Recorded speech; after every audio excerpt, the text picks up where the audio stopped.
A taxa de desemprego no Brasil recuou no segundo trimestre e ficou em 12,4% da população. A queda foi de 0,3 ponto percentual em relação ao trimestre encerrado em maio, de 0,7 ponto na comparação com o primeiro trimestre e de 0,6 ponto no confronto com o mesmo período do ano passado. Os dados do IBGE mostram, no entanto, que a queda da taxa de desemprego tem sido puxada pela geração de postos informais e pelo grande número de brasileiros fora do mercado de trabalho, ou seja, que nem trabalham nem procuram vagas. No total, 13 milhões de pessoas seguem desempregadas no país. Já a população ocupada soma 91 milhões e 200 mil. Outro dado da pesquisa é que o rendimento médio do trabalhador ficou em R$ 2.198, resultado considerado estável. E o economista Pedro Paulo Silveira já está com a gente para analisar esses dados. Oi, Pedro, boa tarde para você. Os dados do IBGE mostram que a queda da taxa de desemprego tem sido puxada pela geração de postos informais e também pelo grande número de brasileiros fora do mercado de trabalho. O que isso quer dizer?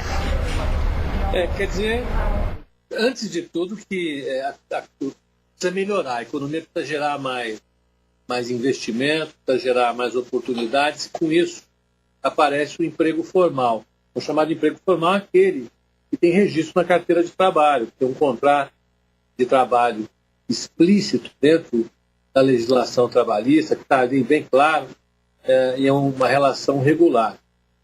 Os brasileiros que não conseguem esse emprego, e esse emprego não cresceu de maneira nenhuma, são obrigados a se virar com outro tipo de coisa. Abrem uma empresa e prestam serviços a partir dessa empresa, ou então fazem bico. Não é a melhor coisa a ser feita para quem quer ter uma vida, quem quer ter planos, etc. E tal. A melhor coisa é ter um emprego formal. Então, a crítica que tem se feito a esse número, apesar da taxa de desemprego cair, é que a qualidade do emprego gerado nesse momento não é boa. A outra coisa, também é importante, é que muita gente deixou de procurar emprego.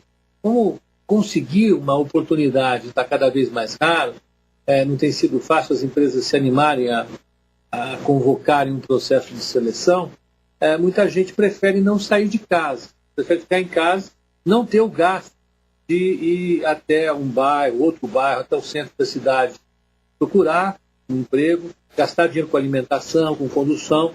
As pessoas simplesmente saem do mercado de trabalho esperando um momento melhor. Então, são as duas coisas que cresceram. O trabalho informal, de baixa qualidade, e a quantidade de gente que saiu do mercado de trabalho e está esperando oportunidades em casa, fora da procura de emprego.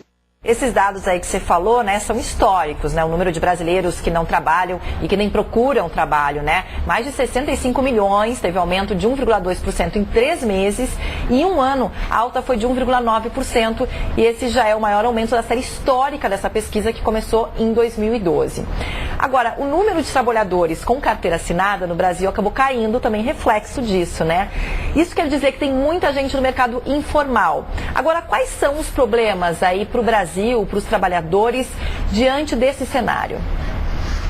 Eu acho que para o Brasil, colocando todo mundo no mesmo barco aí, eu acho que de uma maneira ou de outra todos nós estamos no barco, o Brasil precisa que a economia ela reaja da maneira como tem condições de reagir. É um país cheio de oportunidades, tem matéria-prima, tem terra, tem clima, né, tem uma mão de obra qualificada, ainda que sujeita a todo tipo de crítica. A gente tem condições de produzir muito mais do que estão produzindo. Né? Precisa a situação política dar uma melhorada para que a economia comece a deslanchar novamente. O setor público passe a contratar os investimentos que precisam ser feitos, em todas as áreas que a gente conhece, e o setor privado comece a gerar os empregos que são esperados pela imensa maioria das famílias que passam por esse momento complicado. Você colocou aí, são 13 milhões de pessoas. Todo ano entra na força de trabalho brasileira, ou deveria entrar, 1 milhão e poucas mil pessoas. Vou colocar 1 milhão e 200 mil pessoas entram, fruto do crescimento populacional. Você não cria emprego para essa gente, para esses jovens, aumenta a taxa de desemprego, aumenta essa situação de debilidade que a gente tem. Mas o Brasil, o que a gente tem tranquilidade de falar, é que o Brasil tem condições de gerar emprego, muito mais emprego do que está gerando. De fato, a gente só precisa sair dessa crise para melhorar significativamente esse ambiente que coloca 13 milhões de pessoas no desemprego. Agora, Pedro, quando a gente fala de mercado informal, ele parece ser uma tendência, né? Não só no Brasil como no mundo. Você falou aí também de jovens, muitos jovens que acabam fazendo, por exemplo, seus trabalhos via internet, em casa, em vários outros lugares do país. Parece ser uma tendência. Não sei se a partir de quando ela pode começar a realmente dar certo para a economia do Brasil. Você vê também como uma tendência esse tipo de mercado informal aqui no país? Ela é uma tendência nos países industrializados, lá onde você já construiu tudo. Eu não consigo imaginar a prefeitura de Paris derrubando o centro parisiense para construir shopping center.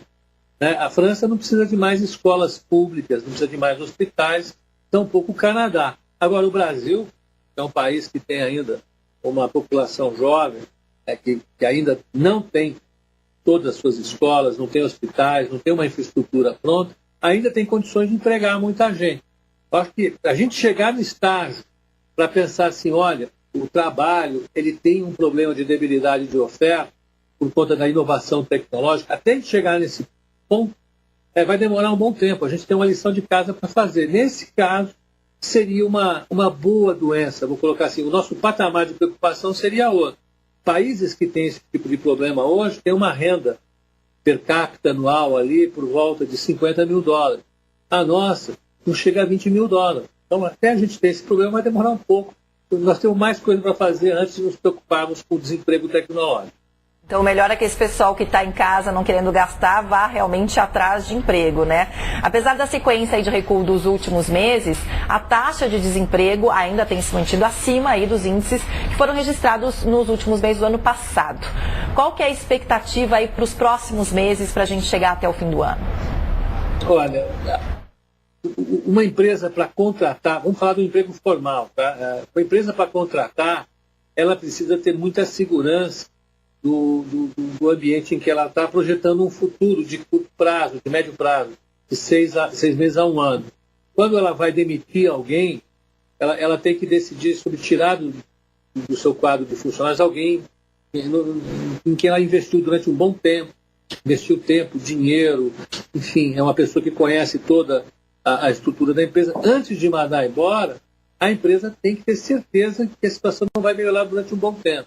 Ela perde dinheiro quando manda alguém embora. Na hora de contratar, a mesma coisa. Ela não vai contratar uma pessoa para ficar ali trabalhando por 2, 3 meses, depois a empresa descobrir que a contratação foi um pouco precipitada. Não. Primeiro, ela atinge o nível máximo que ela tem da capacidade de produção em cima das pessoas que tem, para depois decidir contratar. Então, tudo isso para dizer, o mercado de trabalho demora a reagir a melhoras na economia. Então, vamos supor que a economia brasileira comece a melhorar de fato, e ela só vai melhorar de fato nesse momento, depois das eleições. Então, agora, as empresas vão ficar, e os estados e os municípios vão ficar esperando as eleições para depois disso olhar a economia e começar a contratar. Eu acho que o desemprego, efetivamente, só vai começar a cair no ano que vem, após as eleições, após o período em que empresas e governos estaduais, municipais e federais continuarem a investir e contratar pessoas. Tá certo, muito obrigada, Pedro Paulo Silveira, economista, conversando aqui com a gente. Agora 3 horas, 11 minutos, e também tem